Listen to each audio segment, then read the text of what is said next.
सादा जीवन उच्च विचार। सादगी को सभ्यता का महानता का चिन्ह माना जाता है। संसार के सभी महापुरुषों ने सादा जीवन उच्च विचार के आदर्श को अपनाया और उत्कर्ष पथ पर आगे बढ़े हैं। व्यक्तिगत जीवन में अभाव, निर्धनता और गरीबी नैसर्गिक सुख शांति को नष्ट न कर सके।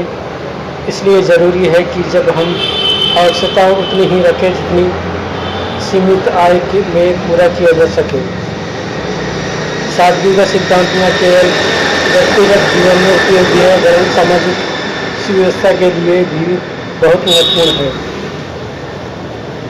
आवश्यकताएं बढ़ती हैं तो उनकी पूर्ति के लिए अतिरिक्त साधन जुटाना भी जरूरी हो जाता है और यह कोई आश्चर्य की बात नहीं कि व्यक्ति को अपनी बढ़ी हुई आवश्यकताओं को पूरा करने के लिए अतिरिक्त श्रम करना पड़े या अपनी क्षमता से भी अधिक प्रयास करने आवश्यक हो जाए।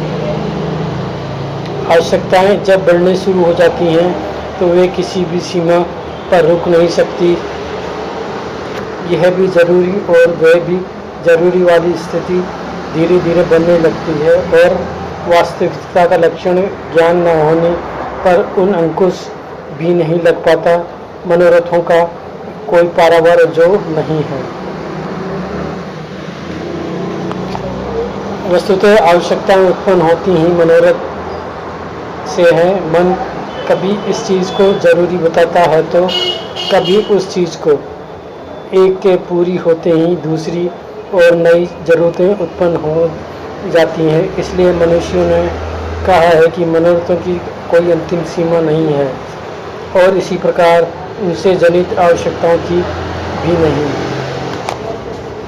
वह निश्चित रूप से कभी नहीं कहा जा सकता कि अमुक वस्तु मिल जाने पर हम संतुष्ट हो जाएंगे और फिर कोई नई मांग नहीं रखी। इस संदर्भ में विचारकों का कहना है कि यदि प्रत्येक व्यक्ति यह अनुभव कर ले कि आवश्यकताओं को बढ़ाते रहना व्यक्तिगत रूप से शांति में आग लगाता है तथा सादगी जीवन को भी नष्ट करता है तो लोगों को सादगी अपनाने के लिए तैयार करने हेतु अन्य अतिरिक्त प्रयास नहीं करने पड़ेंगे। वैसे तो सादगी से रहने वाले व्यक्ति समाज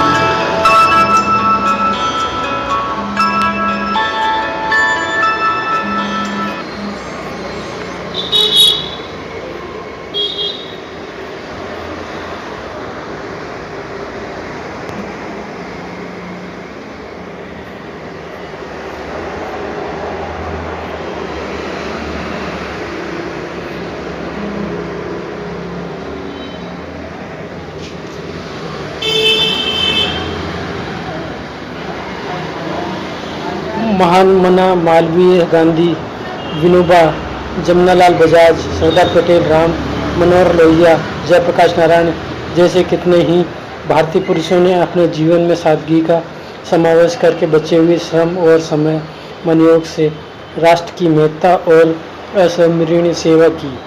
समूची यूनानी सभ्यता को आज सुकरात और अरस्तु के कारण जानते हैं। इन महामानवों के संबंध में विख्यात है कि वे रोजमर्रा के जीवन में कितने मितव्ययी और अल्प संतोषी रहे थे। अरस्तु के संबंध में तो कहा जाता है कि एक बार उनसे किसी ने पूछा, थोड़े से साधनों और नहीं के बराबर संपत्ति में ही आप सुखपूर्वक कैसे रह सकते हैं। लोगों को अपनी आवश्यकताओं के साधन जुटाने से ही अवकाश नहीं मिलता है और आप है कि साधन न रहते हुए भी साधन संपन्न लोगों से अधिक सुखी हैं तथा दार्शनिक चिंतन भी कर लेते हैं। अरस्तु का एक ही उत्तर था, जहाँ तक आवश्यकताओं का संबंध है मैं उन्हें कम से कम रखता हूँ और तथा उन्हें बढ़ाता भी नहीं। उनके औचित्य की मेरे पास एक ही कसौटी है और उस कसौटी पर जो खरी उतर जाती है उन्हें ही पूरा करना उचित समझता हूँ, अन्यथा उन्हें अपनी सूची से अलग हटा देता हूँ। पूछा गया यह कसौटी क्या है तो अरस्तु ने कहा यह है कि बाजार से कोई भी वस्तु खरीदने से पहले मैं सोचता हूँ कि इस वस्तु के बिना भी क्या काम चल सकता है, और उसे खरीदकर अपने समय व श्रम का अपव्यय क्यों किया जाए। यदि काम नहीं चल सकता तो खरीदना ही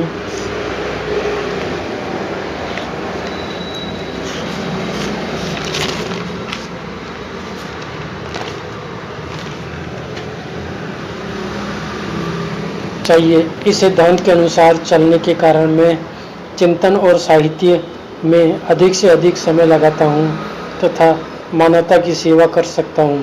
यदि आवश्यक सी लगने वाली अनावश्यक वस्तुएं ही जुटाने में लगा रहूँ तो मुझे मनुष्यता की सेवा करने का अवसर ही न मिले। सादगी अपनाने का वस्तुतः मूल उद्देश्य ही यह है कि हम अपनी कार्य क्षमता बढ़ा लें और अधिक से अधिक कार्य करें। यह तभी संभव है जब श्रम, समय, मनोयोग जैसी अमूल्य संपदा की बचत की जा सके। इसका अर्थ यह नहीं है कि इस तरह सादगी अपनाने से मनुष्य पुनः शताब्दियों पीछे का जीवन जीने लगेगा तथा विज्ञान ने जो साधन उपलब्ध कराए हैं वे भी अनुपयोगी हो जाएंगे। सादगी वस्तुओं व साधनों के उपयोगी से नहीं रोकती, केवल दृष्टिकोण भर बदलती है तथा साधनों को और अधिक उपयोगी बनाती है।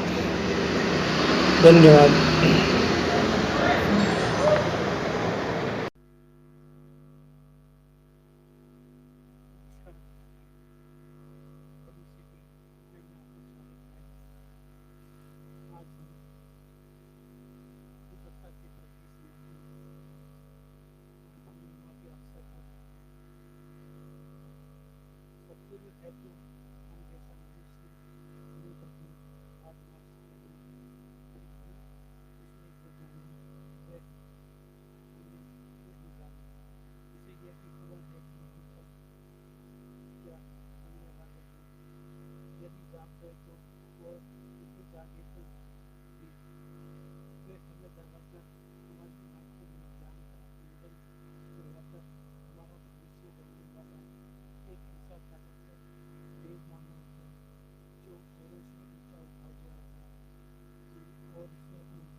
बातें